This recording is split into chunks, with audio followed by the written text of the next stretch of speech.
Capítulo 18. A súplica dos abortados. Após breve pausa, continuei a conversa com doutora Isis. Desculpe-me, mas é certo forçar os filhos a adotar uma religião? Forçar não. Entretanto, está constatado que os delinquentes vieram de lares sem o Cristo.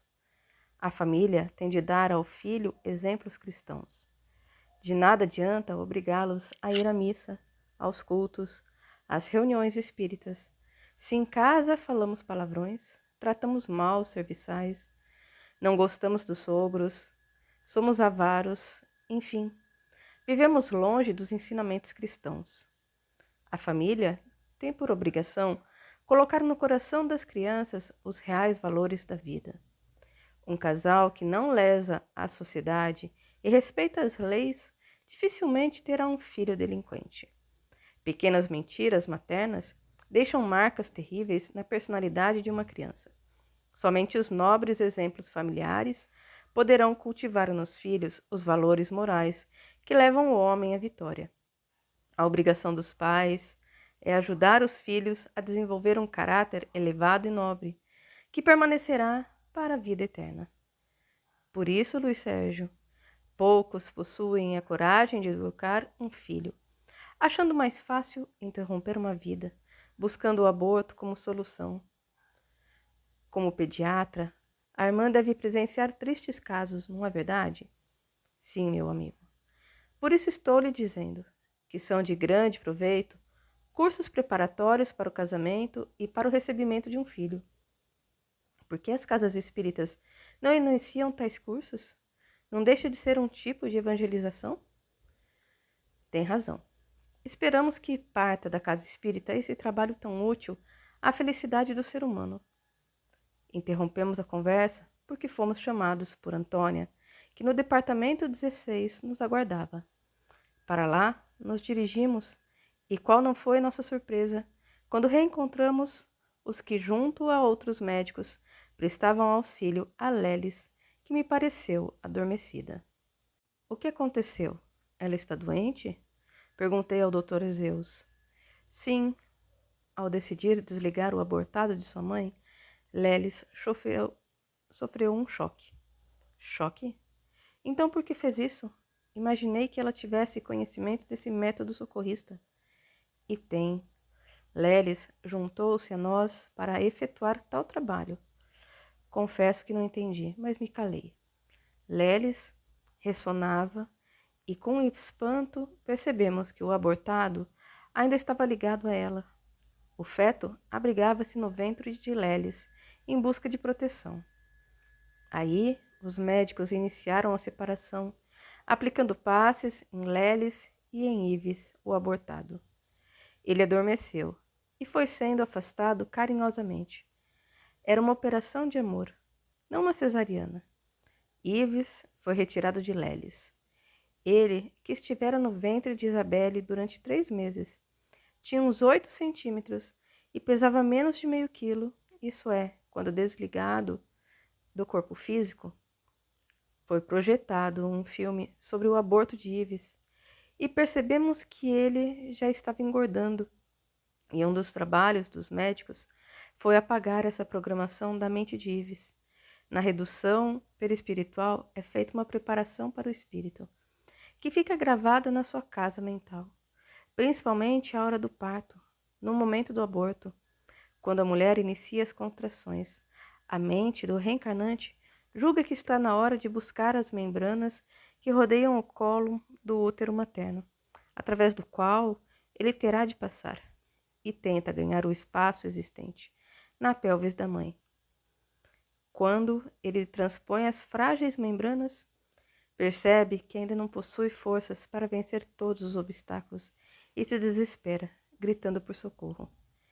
Enquanto isso, o colo do útero se encurta e se dilata, porque é forçado e não natural. Contrai-se mais fortemente o fundo do que o colo permite, de tal forma que chega a maltratar o feto. Tudo isso leva o abortado ao desespero. Agora, os médicos espirituais tentavam apagar tais cenas da tela mental de Ives. enquanto se tratava uma luta imensa para ajudar um espírito rejeitado. A mulher, muitas vezes, já está no seu segundo ou terceiro aborto. Senti por Lelis um grande amor. Bendito o espírito que trabalha unicamente para ajudar o seu próximo. Ives foi levado para um departamento de recuperação. E Lelis, ali, ainda permaneceria algumas horas. Retiramo-nos. Saí da frente do grupo. Queria respirar, pensava. Um aborteiro não imagina o que o espera no mundo espiritual. Ninguém deve atrapalhar as programações reencarnatórias. E o nascimento de uma criança é, para a espiritualidade, um momento de amor e respeito. Pobre Ives, quanta luz para renascer, quanta luta. Por quanto tempo ainda ficará perturbado? Pensei em voz alta. Esperamos que muito breve esteja apto a retornar, respondeu Michele. Vocês vão mandá-lo de volta àquela casa de loucos? Luiz, Ives precisa de Isabelle e ela dele. Queira Deus, dessa vez, ela encontre um parceiro digno, que a ampare e ame. Nada retruquei. Quando alcancei o jardim, um grupo de abortados cantava esta canção. Não me mate, não, não me mate, não. Preciso viver, preciso viver. Dê-me sua mão, mãezinha, porque não me quer. Sou tão pequeno, preciso tanto do seu ventre de mulher. Não me mate, não, deixe-me viver. Sou um pedaço do seu ser. Tudo me parece noite, não me faça sofrer. Por que não me quer maltratar? Só quero nascer. Venha me ajudar. Estou cansado de chamar o seu nome. Só quero ficar ao seu lado, mãezinha. Minha estrela polar, ilumine o meu cajado, na bondade do seu olhar. Não deixe ninguém me matar. Me abrigue em seu lar, mãezinha. Espíritos deformados pelo aborto cantavam essa súplica, e toda a nossa equipe deixou cair lágrimas de tristeza por um mundo tão materialista, que ainda mata sem piedade os sonhos do próximo. Capítulo 19. Reencarnes para a renovação da Terra. Um aborteiro sequer imagina o mal que está fazendo ao seu próximo e a si mesmo. Bastava lembrar que, se sua mãe o tivesse abortado, não estaria vivendo a oportunidade da encarnação. Aloísio, ao falar estas palavras, pareceu-me bastante triste. Toquei em seu ombro. Querido irmão, não esqueçamos que todos nós teremos prestar contas dos nossos atos, e a um aborteiro muito será cobrado, principalmente se ele um dia jurou perante Deus defender a vida. Mas até lá ele causará muitas dores. Enquanto conversávamos, Misael informou-nos que iríamos a outra colônia reencarnacionista. Nem sei o que senti. Mas se isso ocorresse antes, eu iria gritar de alegria. Mas no momento, sentia-me muito preocupado com o rumo que os seres encarnados estão dando à própria vida. Não demoramos a chegar. A colônia era muito bonita, florida, clara, muito luminosa mesmo. Fomos levados ao departamento onde Antero e Anita nos aguardavam. Muito gentis, levaram-nos até o auditório, que já se encontrava quase lotado. Uma melodia lindíssima imantava o ambiente. Fizemos uma prece, e no palco um irmão iniciou a palestra. Deus seja louvado, irmãos. Feliz do homem digno que é chamado Filho do Senhor. Bondade suprema que nos criou simples e inocentes e ainda nos ofertou a liberdade. Liberdade esta que ainda não sabemos desfrutar sem cometer injustiças. E uma das mais terríveis é o assassinato. O homem participa das coisas de Deus, mas não é Deus. Por ser ele uno, indivisível, eternamente justo, força e luz do universo. Mas como filho de Deus, precisa buscar a sua semelhança. E isso só ocorre com a perfeição, que se distancia do homem rude, mau, egoísta, avaro e orgulhoso. Todavia, Deus crê em nós, por isso manda os seus mensageiros nos ensinarem o caminho, a verdade e a vida. O maior deles foi o nosso irmão Jesus. Quantos ensinamentos! Contudo, ainda não assimilamos. Vivemos atrás de fenômenos e gurus, quando o Filho de Deus, que se fez homem, ensinou-nos o amor duplo. Mesmo assim, ainda falhamos. Ainda ignoramos o Evangelho divino e os erros se acumulam em nossas fichas kármicas. Dentre as maiores violências contra a lei de Deus está o assassinato, e o mais frio e o mais covarde tem o nome de aborto, visto que o renascimento na matéria é de vital importância para o rápido crescimento espiritual. Em razão de ser o corpo de carne um dos mais valorosos vínculos no caminho longo da evolução, a encarnação é valiosa dádiva aos espíritos aflitos e desesperados. Eles necessitam da escola física e buscam o corpo material para resgatar suas faltas pregressas. Preocupados, continuou, com as rejeições que vêm ocorrendo em relação à gravidez, o plano mais alto buscou um meio de amenizar a violência praticada contra esses espíritos que precisam de um corpo carnal. Portanto, hoje, no ano de 1989, não se concebe que uma mulher engravide quando não deseja, a não ser quando estuprada.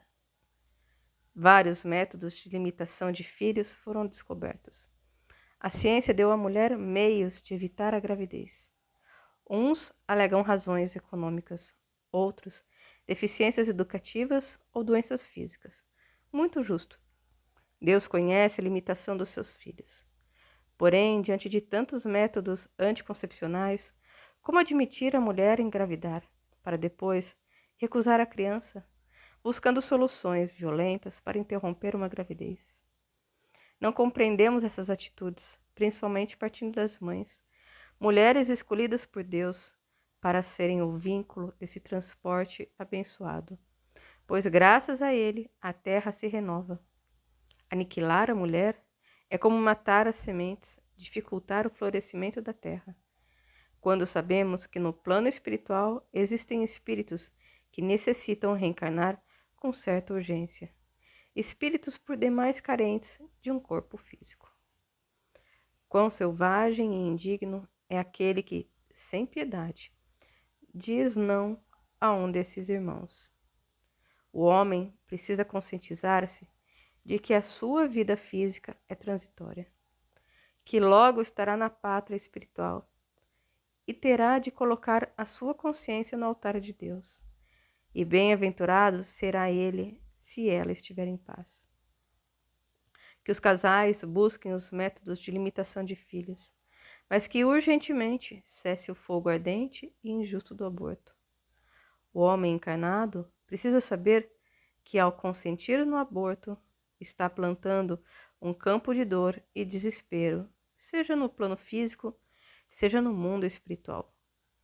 Muitos espíritos conseguem ter assistência, mas existe também o vale do aborto, onde organizações das trevas manipulam esses espíritos revoltados. Dominados pelo ódio, acercam-se dos pais que o repudiaram no plano físico, que os eliminaram dos lares terrenos para torturá-los, seja quando encarnados, seja quando desencarnados. As mulheres, principalmente, que expulsam através do aborto um filho, ignoram o pavoroso inferno de sofrimento que as espera quando a desencarnação. Esses espíritos, aos quais negaram um corpo, vêm cobrar-lhes o prometido. Essas organizações contam com a participação de mentes ligadas a perversões sexuais. Elas são cruéis. Espíritos tenebrosos acercam-se das mulheres, provocando dolorosas enfermidades.